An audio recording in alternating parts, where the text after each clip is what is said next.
गोळी खा. कायची गोळी खा. कशाची पण? तुम्हाला सांगितलंय तेवढं करा, जास्ती तर उरकू नका. धरा गोळी खा.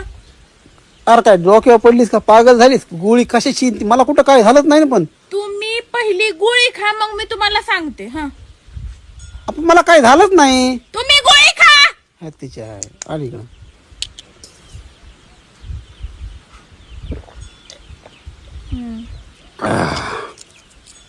चालते. जाते. पण गोळी कशाची होती? ती गोळीची आज शेवटची तारीख होती. उद्या ती एक्सपायर झाली असती, त्याच्यामुळं पुन्हा तिचा काय यूज आहे. मग म्हणून म्हटलं खाऊन टाका. मी कोणती गोष्ट वेस्ट करीत नाही. आपण कशाची होती ती? मला काय माहित कशाची होती, पण उद्या एक्सपायर होणार होती हे मला माहिती. मी वस्तू वेस्टच करीत